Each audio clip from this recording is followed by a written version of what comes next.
I welcome the verdict coming from the Calcutta High Court today. BJP Yuva Morcha का कार्यक्रम है, बड़ा कार्यक्रम होगा और कोर्ट जिस तरीके से इजाजत दिया इसके लिए कोर्ट के ऊपर हम लोग आभारी है।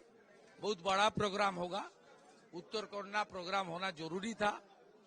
जिस तरीके से बेटी बहन दीदी के ऊपर अत्याचार और खास करके नॉर्थ बंगाल में जिस तरीके से डिप्राइव कर रहा है सरकार, न वहां जिस तरीके से प्राकृतिक संपत्ति का विनाश कर रहा है, उत्तर बंगाल से नॉर्थ बंगाल से ज्यादा माइग्रेंट लेबर कामकाज नहीं है, दूसरा प्रदेश में जा रहा है। इसमें प्रोग्राम का बहुत जरूरी है। हमारी भारतीय जनता युवा मोर्चा का प्रोग्राम है, हम लोग सब पार्टिसिपेट करूंगा।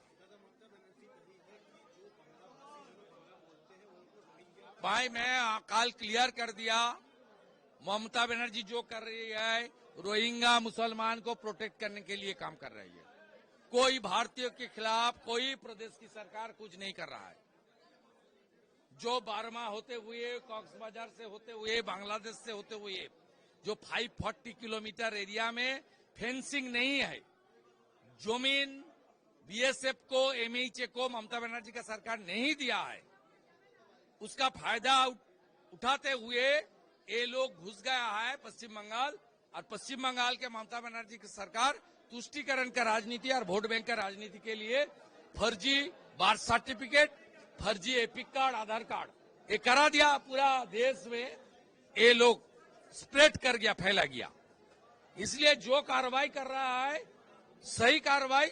रोहिंग्या मुसलमान भारत के नागरिक नहीं है, उसको उखाड़ फेंकने का काम करना चाहिए। और ममता बनर्जी अपने वोट बैंक के आधार पर रक्षा करने के लिए वो सड़क में है, इसका कोई फायदा नहीं होना है।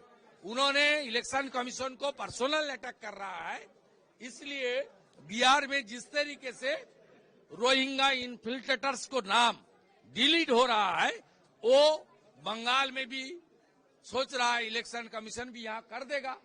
50-60 लाख, बिहार में 30 लाख चला गया, यहां तो 60-70-80 लाख भी हो सकता है।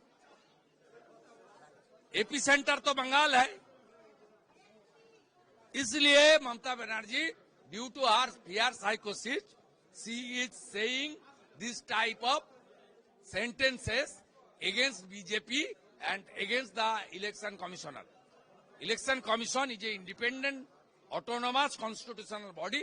They should take strong action against this Trinamool Congress. If necessary registration भी कैंसिल कर देना चाहिए। जिस तरीके से इलेक्शन कमीशन एक इंडिपेंडेंट कॉन्स्टिट्यूशनल बॉडी है, उसको खिलाफ ये लोग कर रहा है। ये जो बात आ रहा है, ये बात इलेक्शन कमीशन बीजेपी का खिलाफ नहीं है, ये देश की संविधान के खिलाफ आ रहा है।